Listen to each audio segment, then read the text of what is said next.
be doing your own jailhouse block in your own, very own jail if you've got the bucks for it, about $20 million. The 200-year-old jail in the New South Wales town of Berrima has just gone on market.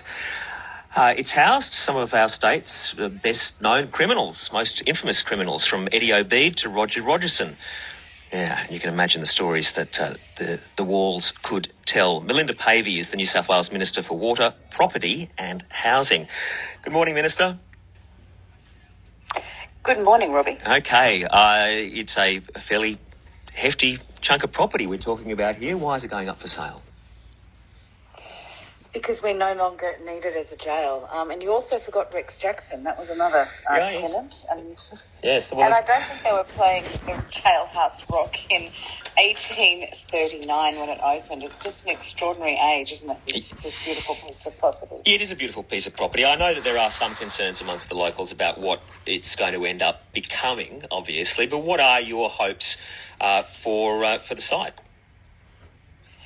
It's got to be something the community accepts anyway, because it needs to get a DA and the council will run that process. So, and the figure of $20 million, I'm not sure where that's come from, Robbie, but it will depend on what comes forward from the private sector. And we also need to absolutely value the heritage values of the building, and all of those things will be taken into consideration when we, see what the marketplace comes forward with. So, there's a lot of talk about maybe a hotel, maybe a brewery, something to do with hospitality, but it's also important to acknowledge that we're also separating some of the land so that it remains in public hands towards the river. So the back of the jail, there'll be continue to be public access and access to the river. Look, it is obviously going to be a site that not just locals, but I guess residents of New South Wales will say, here is our heritage. Why can't we have it as a public space? Why do we have to sell it off?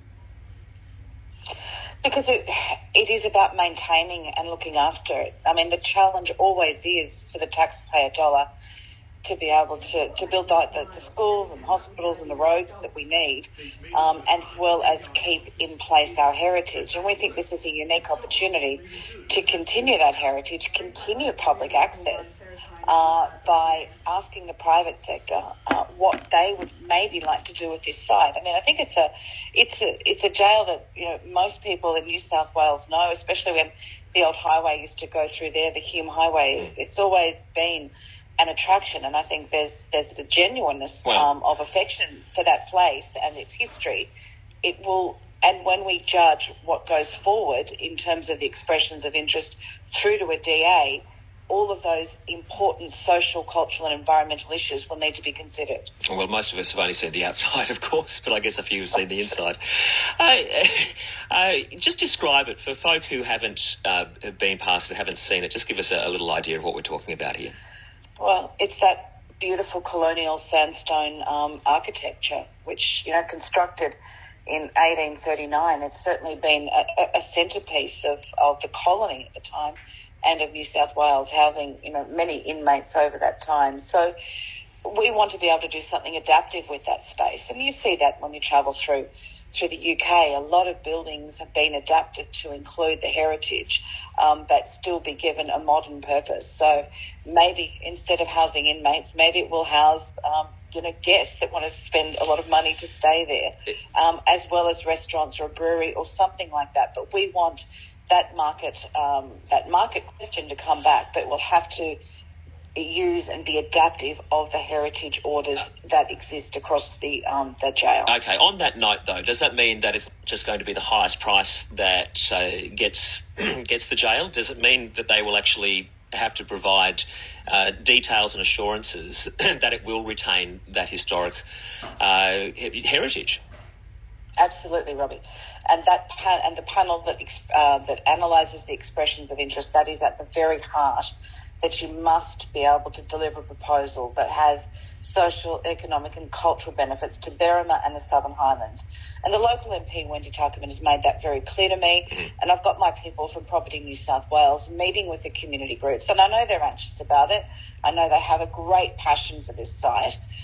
We're not going to ignore those concerns. And as I pointed out, we'll have to go through a local DA. So there's got to be community support for something that's going to go forward, or else the council won't support the project. Okay, well, we'll talk about that community support in just a moment, but we'll leave it there. Thank you very much for your time this morning, Minister. Thanks, Robbie. Melinda Pavey is the New South Wales Minister for Water, Property and Housing. Well, what do the locals think about it? Eric Savage is the President of the Berrima Residents Association. Morning, Eric. Good morning, Robbie. How are you? Yeah, I'm well. We heard the Minister just there. What did you make of it? Yes, well, I was very pleased to hear that the Minister say that the highest price would not deliver the site, although that's what the real estate agent, that the social, economic and cultural importance of the site would be taken into consideration in evaluating the expressions of interest and moving forward to a tender stage. We had discussions with some people from the Department of Property and Development, together with Wendy Tuckerman, our local MP, on Friday, and they emphasised that point too, that the social, economic and cultural issues would have to be considered. I think what's interesting here is that the Minister's announcement last week that the jail would be sold, I think it really tapped into a strong connection that people have for Berrima. A lot of people come up here and they enjoy wandering around and seeing the history from the 1830s and appreciating that Berrima was one of is probably the only town settled in the colonial period that didn't develop into a major town like Richmond in Tasmania. Yeah. And so that our vision for the site is that it fits comfortably with Berrima's undeveloped character and charm. So, in a sense, what we're looking at is repurposing the existing buildings on the site, and one that creates new businesses in the site and jobs and tourism, of course. But we're not fixed on a particular outcome here. We're happy to work, open to work with community-minded investors to do all sorts of things that fit into that sort of community vision. Yeah, I guess so long as it does fit into that community vision, because the jail is such a part of the town. I mean, it really is the town in lots of ways. It's the very heart of it, isn't it? That's right, and it sits together with the courthouse and the marketplace, and all the old 1830 buildings are still visible, and the town layout that was all laid out by Robert Hoddle, and so that's all there, and I think that by creatively repurposing, as the Minister says, for all of those opportunities, because the jail itself consists of different spaces and buildings, they could all be worked on differently. But what happens here, Eric, and we have seen this in other situations, and I know that there are supposed to be safeguards so this doesn't happen, but, you know, if you get a big multinational company that comes in and the structure is still there but the heart of it isn't, is that a risk? It is a risk, and you talked about 20 million, and I don't know where that came from. Well, look, to be honest, that was being published by a journalist, so who knows where they get that figure from. Yeah. But I think this is a question of public trust here, and governments need to ensure that the public has trust in them, and to overdevelop the site, as you suggest, from some international developer, would really cut across the community's views and the council's role to strategically plan the Shire. So I don't think the government would sustain that. And the Minister said basically that the social, economic and cultural issues would have to be considered. So I don't think that's really on the cards. All right. Well, we all hope it has a positive outcome. Who knows? Somebody with very deep pockets, you know. Yeah, we want you to come and visit when it's all up and running. well, we might. It's better to visit after it's been decommissioned than visit while it was still running as a jail, as I'm sure Eddie O'Bean and Roger Rogerson would attest. You can run the show from there one day. You never know. I might end up in jail. Gosh, hope not. Good on you, Eric. Thanks for chatting to us this morning.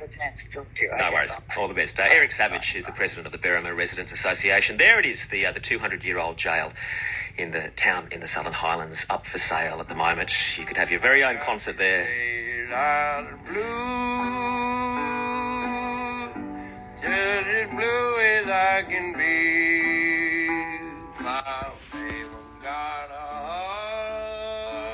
like a rock in the bottom of the sea. It's 11 to 7. Drive.